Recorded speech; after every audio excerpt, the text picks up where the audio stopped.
We haven't talked much about it, but there is all this talk about anti-Semitism, and after what it's only been a little over a month, 5 weeks, I guess, since the attack in Israel, and the anti-Semitism and the hate in general, and the violence and the mess in our society seems to be expanding as a result. Here to talk about it is a social scientist, Dr. Aaron Pomerantz, and he's a commentator with Young Voices. And the thing that got me excited about talking with him is this headline: Rising Anti-Semitism Highlights the Danger of Toxic Empathy.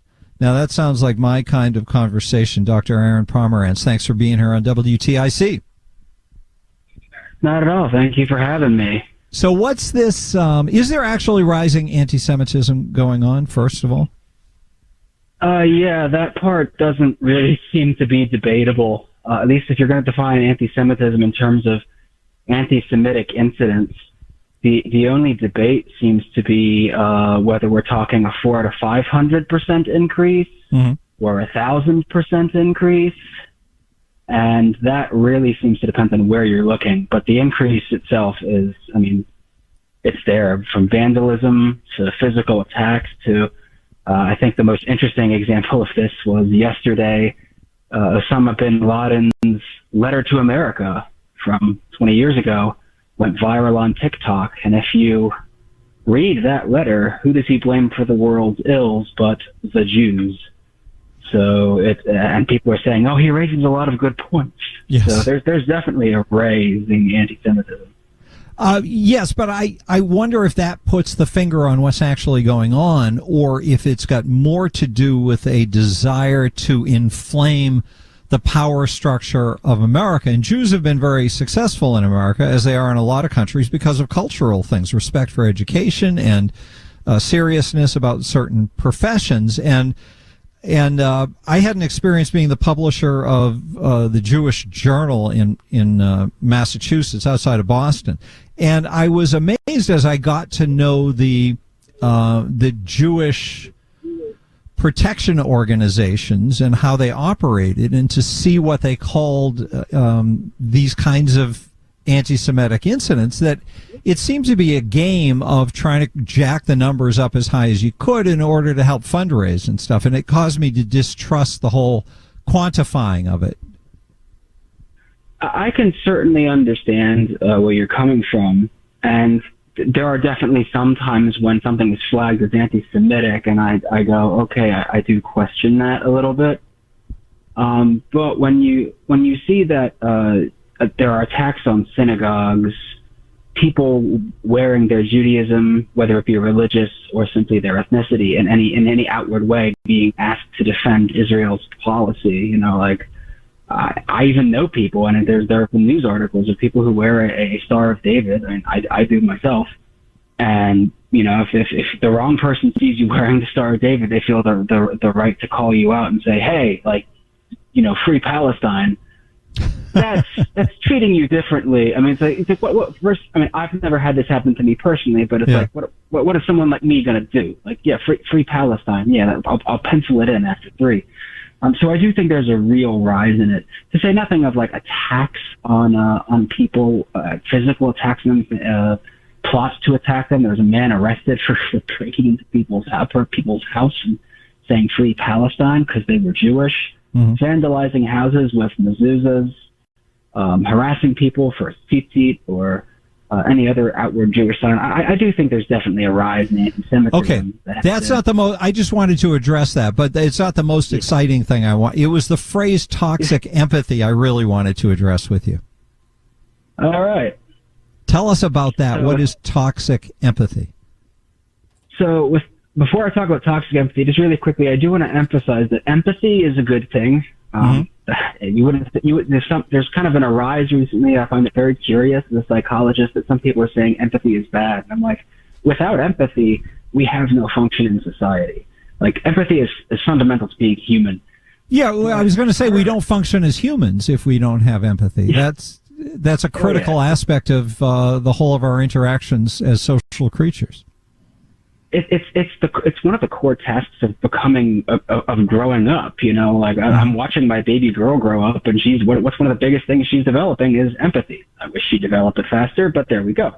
But to have actual empathy, you've got to have an ability and a capability to understand others' emotions and perspectives. Mm-hmm. So that's real empathy. The thing about what I'm calling toxic empathy is it's taking that a step further, and it's creating this fictional version of people in your head that you're feeling as you think they feel, but because you don't actually know them. You know, if you don't have family or friends in Palestine or Israel, or you're not Jewish, you're not Arabic, how much do you actually know about their culture? And if you look at like a lot of the social media posts and the discourse around this, it's pretty evident a lot of people have no idea what the heck they're talking about. But they're still saying, oh, we sympathize with the victims. And because they're sympathizing with, and they're trying to empathize with these victims who they know nothing about, they don't even understand the situation, they're really just, it's become a self-insert. They're really just using it as an excuse to feel bad about themselves and say, we're the real victims of injustice too, because they want the dopamine rush of getting angry and claiming that they're defending the downtrodden and the oppressed. Yeah, but also the political power that comes from being in that position where you're fighting over your own victimhood and trying to step up a notch over some other people's victimhood. And so that's part of the farce of this whole thing of trying to divide us all up into our separate groups instead of combining us into our shared humanity and bringing us together under that empathy concept. So that's what I think is compelling about your title there. Yeah, and it is really toxic. You know, you mentioned the role Americans have played in the broader, the role Jews have played in the broader American culture. I think you've seen similar versions of this with other so-called model minorities. You know, Jews are a quote-unquote model minority. Look at, the treatment of Asian Americans in the last 5 to 10 years, and you see something similar. It wasn't until COVID was at least, during some of the anti-Asian slurs and rhetoric during COVID kind of got that back on the right track. But before that happened, there was a very real movement to basically be like, well, Asians are a minority, but they're not victims, so we don't know how to feel about them. And that's just not a healthy way to think about issues of race or prejudice or ethnicity. But, I read something the other day. It was an online question and simple answer about why is there anti-Semitism. And the response was, well, there's Jews have done really well. There's jealousy. And I think you could say the same about Asians if that's a viable theory. Certainly it's consistent with Asians. They perform really well. And you talk about the lack of empathy. It's easy to look at them and feel a little jealous at how well they do without realizing how hard they work and how much struggle there is in performing so well, and denial of one's own self, perhaps, in order to gain those external achievements. Well, yeah, and I think that it becomes, but imagine like thinking of that explicitly, right? No one wants to say, I am jealous of Jewish people. So they're going to say instead, oh, well, it's actually because the Jews are unjust. And you see, this is such a trait in anti-Semitic rhetoric dating back literally thousands of years. The protocols of the Elders of Zion, Russian anti-Semitism, German anti-Semitism, American anti-Semitism, English anti-Semitism. It's all about, well, they're doing well, and there's no way that they can be doing well honestly.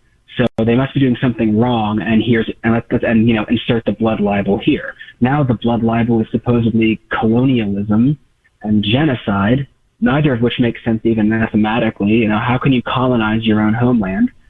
And genocide, the Palestinian population is exponentially growing. And, they're killing people indiscriminately. Yeah, that's why the IDF drops, warnings to leave places. They're just modern blood libels, but it's so much easier to do that and justify that by saying, I'm doing this out of empathy. I'm doing this because I care about the victims, than it is to admit, something else is driving. But isn't that part of the problem of our celebration of victimhood, and that has as its premise the idea that everybody is different, And we have to emphasize people's differences and give them grades based on how much they've suffered for how different they are, which puts us into a past-looking mode and a victim mode rather than one of, aren't we lucky that we're all here together and get to share this great opportunity place together? Yeah, and you said two things there that I really like, because I do think that we need to highlight each other's differences, because there's strength in celebrating difference. But I actually don't think that's what a lot of these people are doing, because they're not looking for differences. They're looking for hierarchy of victimhood, which is something else you said that I really liked. And the thing about victim mindset is that it is psychologically so unhealthy. There's a recent study, actually, in the last couple of months, that shows thinking of yourself as a victim makes you more likely to be a vigilante. Mm-hmm. We know that thinking of yourself as a victim makes you more likely to excuse all sorts of violent and awful behavior, because you're thinking of yourself as the victim. You're not thinking, how can I better myself and get out of the situation and fix the situation around me? It's, no, how can I punish the person who perpetrated this injustice? Yeah, so you step out of your own potentials to make exciting things happen in your life and instead look askance at those around you for doing better than you. Yeah, as the great Jewish entertainer Curly Howard once said, I'm a victim of circumstance. Like, and you really see that in the toxic empathy around the recent Israel-Palestine debate, especially over here in America, because everyone's basically acting like they're the victim here, and it's turned them into their worst enemy. I mean, now today they're blocking the bridge in California. That yesterday they attacked the Democratic National Party headquarters. There's all sorts of just unhinged behavior, because their entire is, we need to punish someone for this injustice. And it's like, what are you accomplishing for the people of Palestine who are currently languishing under Hamas? How are you fixing anything here by giving into anti-Semitic conspiracy theories or spitting at a synagogue? Like, what's that doing? Well, that's not helpful, but you're thinking of yourself and as a victim, and you're thinking of these other people as victims. You're not, and you're conflating it with how you would react and how you would respond. It utterly blinds you to reality and totally inhibits your ability to accomplish anything positive. And Dr. Aaron Pomerantz, give us a closing thought. We've just got a minute left. Yeah, I think a closing thought is that if you want to help people and you want to be compassionate, you can have compassion without throwing yourself in it. But the instant you start thinking, if you don't know enough about a person, there's no harm in saying, I need to ask more questions and learn more and gain more information. Please don't feel obligated to have a take, and don't feel obligated to empathize with anyone unless you can truly, honestly, and objectively say you understand who they are and what's going on in the situation. You want to help, that's how you help. Thank you, sir, for being lucid and direct, and it's a good conversation. I appreciate you taking the time to have it with us. Aaron Pomerantz from Young Voices. He's a social scientist, and we thank you for that, sir.